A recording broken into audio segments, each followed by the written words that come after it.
Seguimos con Mujeres en Todo.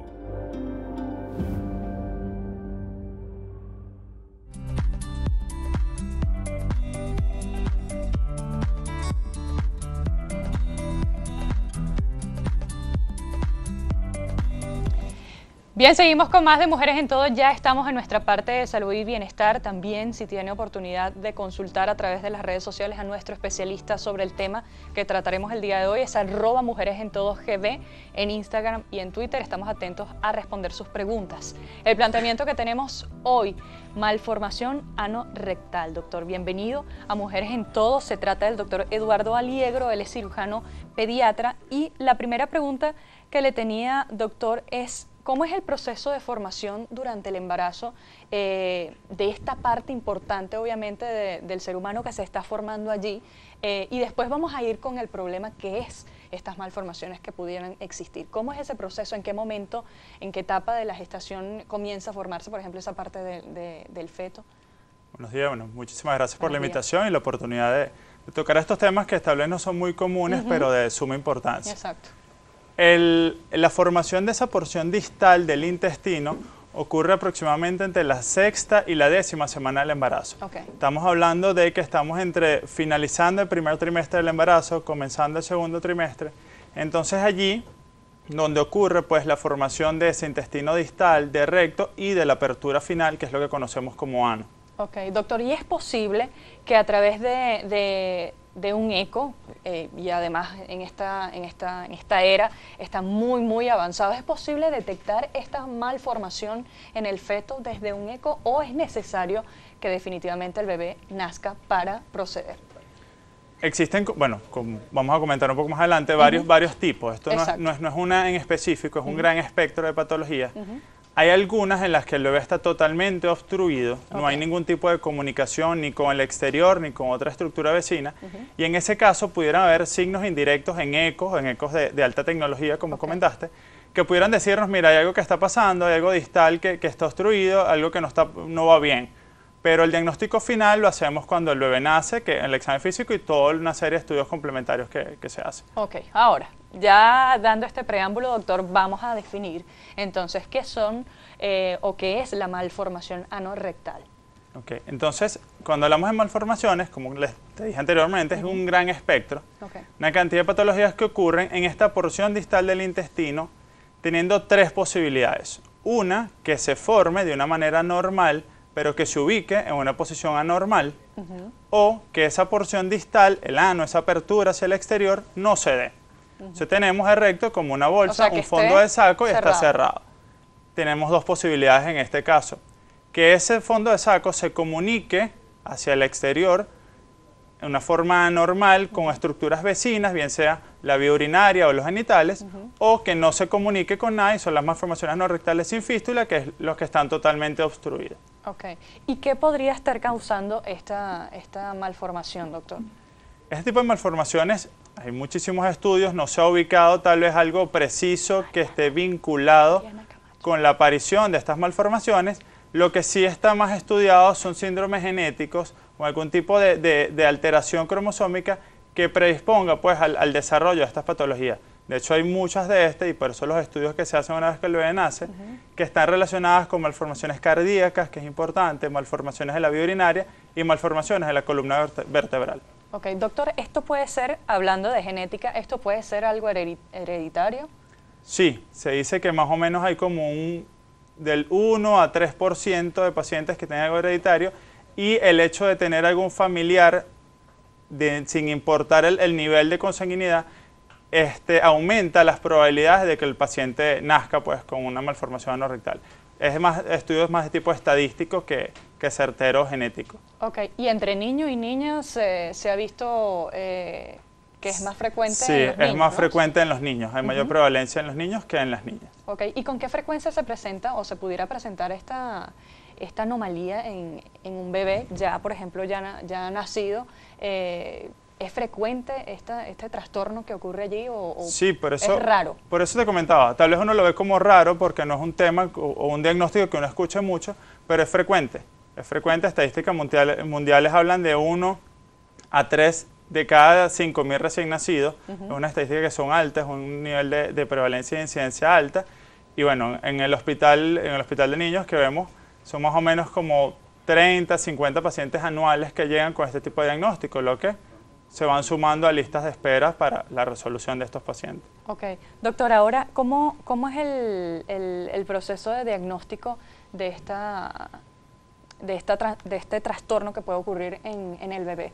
Estábamos hablando que, bueno, efectivamente, dependiendo del tipo, se puede detectar en un eco durante el embarazo. Sin embargo, ya, por ejemplo, cuando tiene estados más avanzados, se tiene que detectar inevitablemente en el momento que nace el bebé. Allí, ¿cómo es la evaluación, por ejemplo? Sí, eso es fundamental el momento del nacimiento, la atención del recién nacido, para la determinación de este tipo de malformaciones. Sobre todo aquellas que vemos a simple vista. Entonces tenemos casos en los que no se formó de manera normal ese ano, entonces tenemos una fístula, un orificio que es más pequeño, que no parece ser un ano y que está ubicado en una posición distinta a la normal. A veces tenemos pacientes que simplemente no tienen nada de orificio, tienen solo un espacio, una muesca donde debería estar el ano normal, y eso nos hace pensar dos cosas, como te comenté anteriormente, o que ese recto no está comunicado con nada, o ahí es donde hay que estudiar al paciente a ver hacia dónde se está comunicando, si es hacia la vía urinaria o hacia los genitales, que sobre todo los genitales es más frecuente en las niñas. Ok, y doctor, y en ese caso, cuando sale el bebé, comienza la revisión del bebé, hay que intervenir de inmediato porque sabemos que por allí vienen las primeras heces de los bebés y bueno, obviamente la tiene que expulsar en dado caso que el orificio esté completamente cerrado. ¿La intervención debe ser inmediata o se puede extender esto cuántos días, cuántas horas? Cuando el paciente está totalmente obstruido, aquellas malformaciones anorrectales sin fístula, el paciente debe hacer una cirugía derivativa, se realiza una confección, una colostomía, para eliminar la urgencia, la emergencia, que es el paciente esté obstruido. Pudiera haber casos en los que la distancia entre ese saco, fondo de saco de recto y la piel no sea muy grande, muy importante, y pudiera de una vez hacerse la cirugía definitiva, que es la anorrectoplastia, y hacerle su neoano. ¿Y esto en qué momento se debe hacer, doctor? Esto se va a hacer por lo menos en las primeras 48 horas de nacido. En caso de que podamos hacerlo o en caso de que haya que derivarlo. En aquellos pacientes que tienen fístulas, entonces la cirugía derivativa, esa confección de la colostomía, viene a eliminar o a prevenir el riesgo de que estos pacientes hagan infecciones urinarias a repetición. En un bebé recién nacido, infecciones urinarias pueden conllevar a la muerte, una sepsis. Entonces, la cirugía derivativa es para prevenir ese riesgo y luego se planifica el paciente, una vez que se hayan hecho todos los estudios, cardiología, urología, buscando algún tipo de otras malformaciones, se hace la cirugía definitiva de hacerle su neoano. Ok, doctor, hablando del diagnóstico, con más detalles para aquellos pacientes que sí tienen una fístula. ¿Fístula? Sí. Ajá, si tienen una fístula, es decir, que sí tienen manera de evacuar, pero tienen dificultades y efectivamente hay una malformación allí. En ese caso, ¿cómo es el diagnóstico o cómo se manifiesta en ese niño el malestar? ¿Esto se puede prolongar, por ejemplo, no sé si por años, o sea, esa malformación pudiera facilitarle a él, por ejemplo, la evacuación, pero que haya dificultades en años posteriores, o esa malformación se ve de inmediatamente en los primeros años, en los primeros días de vida? Sí, esto cuando hablamos no sé si sí. Vamos a ver si te sigo la... Cuando hablamos de las malformaciones y que tenemos un ano que no se formó de una manera normal y que se fistulizó algún órgano vecino, o sea, allí el diagnóstico debe ser inmediato al momento de nacer el niño y activar toda esta serie de estudios complementarios para evaluar la posibilidad del niño de que no tenga algún compromiso cardiovascular importante para la intervención definitiva. Esto en los casos de las malformaciones con fístula. Ahora bien, hay otros casos, como te comenté, en los que se forma el ano de una manera normal, pero una ubicación tal vez un poco más anterior, que no llame mucho la atención de manera inmediata cuando el niño nace. En esos casos, sí, tal vez el diagnóstico se hace un poco más tardío, porque cuando nació el bebé, hicieron el examen, no se identificó de forma inmediata. Pero son niños que a la larga van a ser niños con estreñimiento importante, porque la angulación de ese recto no es la misma, la ubicación no es la misma. Entonces, los motivos de consulta pueden ser estreñimiento, infecciones urinarias, sobre todo en las niñas, porque la cercanía con el área urogenital hace que estén constantemente con infecciones urinarias. Entonces aquí está pasando algo, se hace un examen más detallado y se encuentra, hay una serie de índices y mediciones que no, o sea, este ano está bien formado, tiene todo el complejo esfinteriano a su alrededor, pero no está ubicado en una posición normal y hay que intervenir. ¿El tratamiento, doctor, definitivamente es quirúrgico? ¿No existen otros tratamientos dependiendo del tipo de malformación que exista?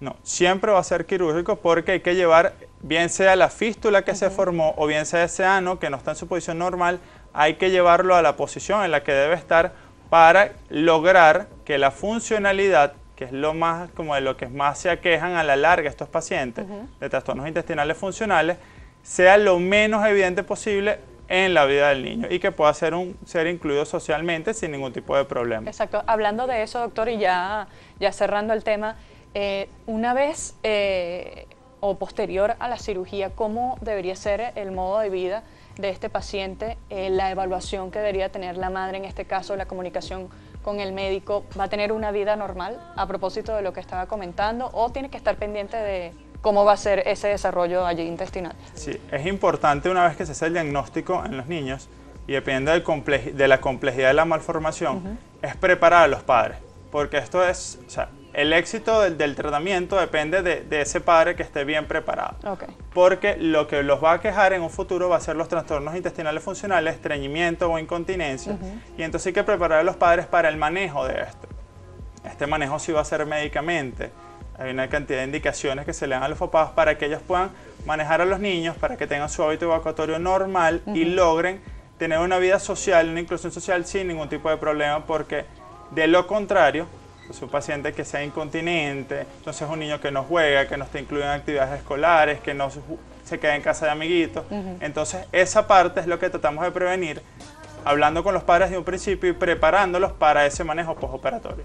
Ok, vale, doctor. Bueno, es interesante además este tema complejo, pero hay que estar pendientes entonces durante el embarazo para ver cómo viene ese feto y, por supuesto, en el momento que da a luz la mujer embarazada o la madre en este caso ya, estar pendiente de todo lo que pasa en el cuerpecito de ese bebé.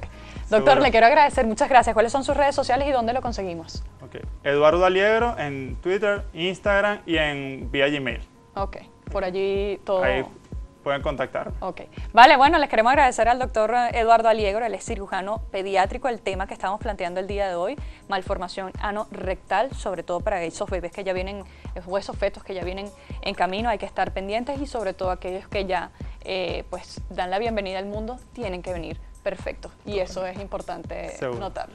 Gracias, doctor. Bueno, nosotros seguimos con mucho más de nuestro programa, ya venimos con algo dulce, Rebe Cakes, la vamos a tener a continuación.